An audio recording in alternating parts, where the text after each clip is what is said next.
కదా, ఎందుకని ప్రోత్సహిస్తున్నారు ఇటువంటి వాటిని? ఇది సమస్య. రైట్. ప్రేమ్ గాంధీ గారు, మనం చూస్తున్నాం 2013 నుంచి వెళ్ళి కూడా ఇలాంటి అంటే చట్టాలు తీసుకొస్తున్నారు. కానీ ఇక్కడ ఏదైతే 7 కంపౌండ్ అంటే కళ్ళు కంపౌండ్లకి సంబంధించి కళ్ళు దుకాణాలకు సంబంధించి లైసెన్స్ లేకుండా నడుపుతారంటే మొద్దు నిద్రలో ఎక్సైజ్ శాఖ ఉందనేది మాత్రం ఆరోపణలు చాలా వస్తున్నాయి. కానీ లంచాలకు తీసుకునే అధికారులు ప్రజల ప్రాణాలను ఎందుకు కాపాడలేకపోతున్నారు? లంచాలు తీసుకుంటూ కూడా ఒక దిక్కు నాశనం అవుతున్న ప్రజల ప్రాణాలను ఎందుకు కాపాడలేకపోతున్నారు? లంచాలు మాత్రమే వాళ్ళకు అవసరమా? అదే సార్, నేను ఏమంటున్నా రాజమౌళి గారు, నాకు తెలిసి 7 కాదు 100ల సంఖ్యలు ఉండొచ్చు ఈ రాష్ట్రంలో. అనధికారికంగా పర్మిషన్ లేకుండా నడుస్తున్నటువంటి కళ్ళు కంపౌండ్లు 100ల సంఖ్యలు ఉంటుంటాయి.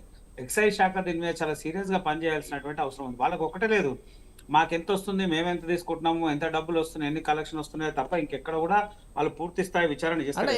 ఇందులో ఇంకోటి చూడొచ్చు, కళ్ళు తీసేవాడిని అంటే చెట్టెక్కి ప్రకృతి ప్రసాదించిన కళ్ళును తీసేవానికి మాత్రం లైసెన్స్ కావాలి. అంటే చెట్టెక్కాలంటే లైసెన్స్ కావాలి.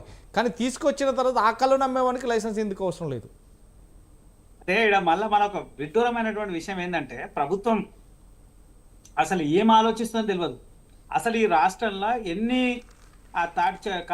ఈత చెట్లు ఉన్నాయి, ఎంత కళ్ళు వస్తుంది, ఎంత సేకరణ అవుతుంది, ఈ కళ్ళు కంపౌండ్లకి ఎంత వస్తుంది, ఎంత అమ్ముతున్నారు అనే మినిమం డాటానన్నా ప్రభుత్వం దగ్గర ఉండాలి. ఎందుకంటే ప్రభుత్వం అనుమతి ఇచ్చింది కదా, ఇదేదో ప్రైవేట్ సంస్థ కాదు కదా విచ్చలవిడిగా అమ్ముకోవడానికి. ఖచ్చితంగా ప్రభుత్వం అనుమతి ఇచ్చింది, ప్రభుత్వం దగ్గర లెక్కలు ఉండాలి.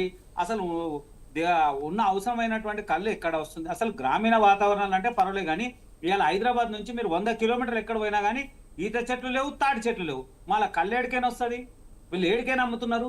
ఇన్ని 100 లీటర్లు ఎట్లా అమ్ముతున్నారు, ఇంతగానం వ్యాపారం ఎట్లా చేస్తా ఉన్నారు, ఇన్ని కళ్ళు కంపౌండ్లు ఎట్లా నడుస్తున్నాయి? అసలు ఇవన్నిటికన్నా ముందు గౌడన్నలు కూడా దీని మీద సీరియస్గా ఉండాలి.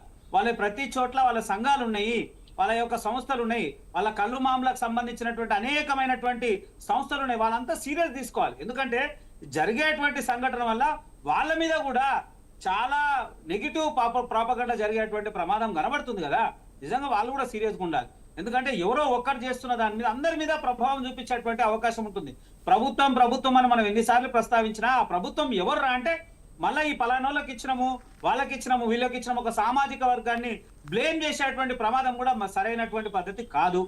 గౌడన్నలు చాలా మంది వాళ్ళు కూడా స్వచ్ఛందంగా వాళ్ళ సంస్థలు వాళ్ళే చాలా వరకు నాకు తెలుసు ఆ ఉన్నటువంటి జిల్లాల వారిగా మండలాల వారిగా అనేకమైనటువంటి వాళ్ళ మామూలు వాళ్ళ గ్రూపులు వాళ్ళ సంఘాలు వాళ్ళ కమిటీలు చాలా ఉన్నాయి. వాళ్ళంతా సీరియస్ గా తీసుకొని ఎక్కడ జరుగుతుంది ఎక్కడ జరగకపోతే ఖచ్చితంగా ప్రభుత్వానికి ఎక్సైజ్ శాఖకో దానికి సంబంధించినటువంటి ఎక్కడ ఏ జిల్లా ఉందో ఆ జిల్లాకు సంబంధించినటువంటి ఎక్సైజ్ శాఖ డిపార్ట్మెంట్ కి కనీసం మీరు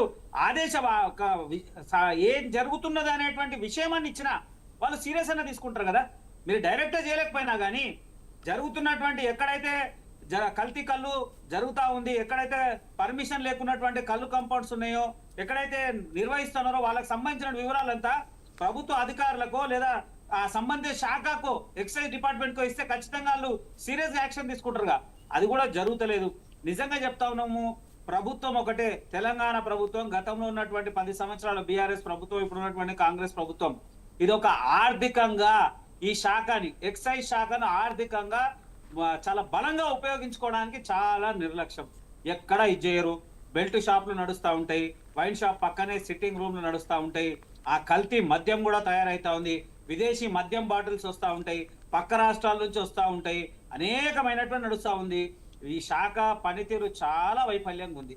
ఆ శాఖ దాని మీద వాళ్ళకు ఒకటే టార్గెట్, ఈ సంవత్సరం ఎంత బడ్జెట్లో ఎన్ని వేల కోట్లు వస్తుంది, దీనివల్ల మనకు ఎంత లాభం ఉంది అనేది చూస్తున్నారు కదా. దీనివల్ల ఎంతమంది చనిపోయారు, జరిగినటువంటి సంఘటనలు ఏంది, ఉన్నటువంటి పరిస్థితులు ఏంది. అయితే మీరు ఊహించరు, కొన్ని అయితే ప్రధానమైనటువంటి కూడళ్లలో వైన్ షాప్లు కనీసం అలా నడవనికే కూడా రాదు.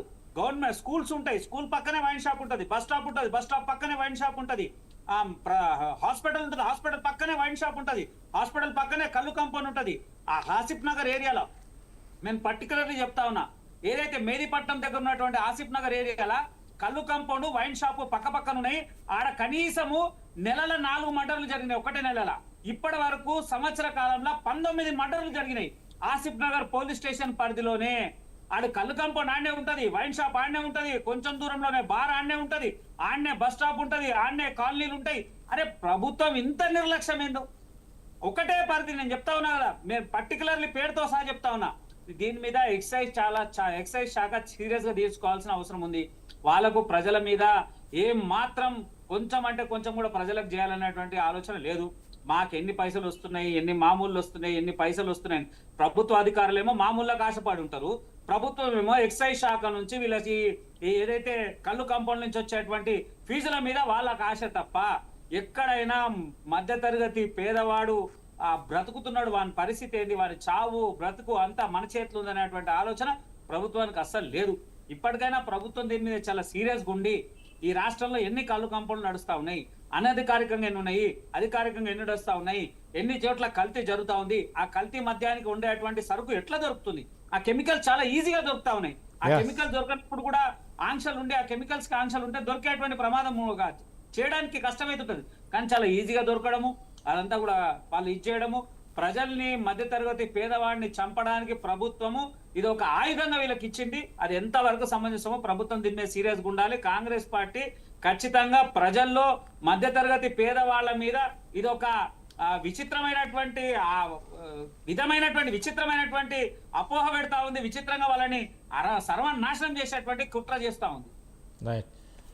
నరసయ్య గౌడ్ గారు, చెప్పండి. నరసయ్య గౌడ్ గారు, గత ప్రభుత్వం కూడా 9 సంవత్సరాలు 9.5 సంవత్సరాలు వెళ్ళిన ప్రభుత్వం కళ్ళు కంపౌండ్లకు సంబంధించి అన్నిటిని మూపిచ్చేసినా కానీ